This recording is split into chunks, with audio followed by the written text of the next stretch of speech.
تو ابو بکر نے یہ کہا سب سے زیادہ میں خوش اس دن ہوا تھا جب محمد صلی اللہ علیہ وآلہ وسلم کے ساتھ میں مکہ سے مدینہ ہجرت کر رہا تھا۔ بسم اللہ الرحمن الرحیم۔ میرے عزیز محترم بھائی دوستو، آپ صلی اللہ علیہ وآلہ وسلم کے قریب ترین جو دوست تھے، جو بچپن کے آپ صلی اللہ علیہ وآلہ وسلم کے دوست ہیں، وہ حضرت ابو بکر صدیق رضی اللہ تعالیٰ عنہ ہیں۔ ان کی یہ شان ہے کہ جب اللہ کے نبی صلی اللہ علیہ وآلہ وسلم نے اعلان نبوت کیا تو سب سے پہلے انہوں نے آپ صلی اللہ علیہ وآلہ وسلم کے ہاتھ پہ بیعت کی، مسلمان ہوئے۔ اور ان کی شان یہ تھی کہ انہوں نے اللہ کے نبی صلی اللہ علیہ وآلہ وسلم کے دین کے لیے اپنا مال بھی خرچ کیا، اپنی عزتوں کو بھی پامال کروایا اور اپنا سب کچھ اپنے نبی کے قدموں پہ وار دیا۔ کسی چیز کا انہوں نے کنجوسی نہیں کی،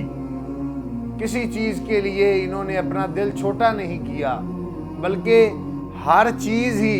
ہمارے نبی صلی اللہ علیہ وآلہ وسلم پر وارتے رہے۔ انہوں نے اللہ کے نبی صلی اللہ علیہ وآلہ وسلم کے ساتھ اتنا اچھا وقت گزارا کہ ہمارے نبی نے حجۃ الوداع کے موقع پر فرمایا کہ لوگوں، جتنے لوگوں نے میرے اوپر احسان کیا، میں نے دنیا میں رہتے ہوئے اس کا بدلہ اس کو دے دیا۔ ابو بکر وہ ہستی ہے جس کے احسان کا بدلہ کل قیامت والے دن میرا اللہ ہی دے گا، میں اس کا بدلہ دنیا میں نہیں دے پایا، ابو بکر کا جو ہے وہ بدلہ اللہ ہی دے گا۔ اور ہمارے نبی نے فرمایا جب میں کسی سے ادھار لیتا ہوں اس رقم کو میں ادھار سمجھ کے استعمال کرتا ہوں، اور جب ابو بکر سے میں پیسے لیتا ہوں میں اسے اپنے پیسے سمجھ کے جو ہے وہ اللہ کی راہ میں دیتا ہوں یا اپنی ذات پہ خرچ کرتا ہوں۔ یہ حضرت ابو بکر کی شان ہے، یہ حضرت ابو بکر کی فضیلت ہے۔ تو حضرت ابو بکر صدیق رضی اللہ تعالیٰ عنہ سے کسی نے سوال کیا، اے ابو بکر بتا تو آج تک کس بات سے راضی ہے، کس بات سے تو بہت زیادہ خوش ہوا ہے؟ تو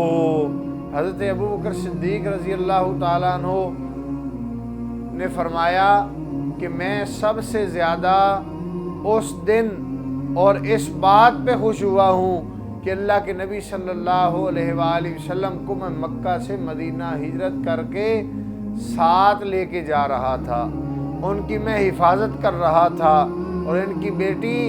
ان کے اللہ کے نبی صلی اللہ علیہ وآلہ وسلم کے لیے اور ابو بکر کے لیے کھانا لاتی تھی۔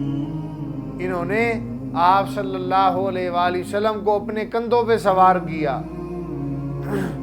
اور مدینہ تک سفر کیا، مدینہ تک ساتھ ساتھ چلتے رہے۔ جہاں حضور تھک جاتے آپ صلی اللہ علیہ وآلہ وسلم کو ابو بکر کندھوں پہ اٹھا لیتے۔ تو میرے عزیز محترم بھائیو دوستو، یہ ابو بکر سے سوال ہو رہا ہے، ابو بکر سب سے زیادہ تجھے راضی کرنے والا دن کون سا تھا، تجھے راضی کرنے والی گھڑی کون سی تھی، تجھے راضی کرنے والا عمل کون سا تھا؟ تو ابو بکر نے یہ کہا سب سے زیادہ میں خوش اس دن ہوا تھا جب محمد صلی اللہ علیہ وآلہ وسلم کے ساتھ میں مکہ سے مدینہ ہجرت کر رہا تھا۔ تو میرے عزیز محترم بھائیو دوستو، یہ ابو بکر کی ہمارے نبی کے ساتھ محبت ہے، ہمارے نبی کے ساتھ پیار ہے، ہمارے نبی کے ساتھ ان کا تعلق ہے کہ ہمارے نبی کے لیے انہوں نے اتنے دکھ دیکھے لیکن ایک تیڑ بھی انہوں نے اپنے ماتھے پہ نہیں لائی کہ مجھے اتنے دکھ ان کی وجہ سے ملے، بلکہ ان کی محبت بڑھتی ہی گئی۔ اللہ سے دعا ہے اللہ پاک مجھے آپ کو بھی ایسی ہی محبت نصیب فرمائے اپنے نبی کے ساتھ جیسی ابو بکر کو تھی۔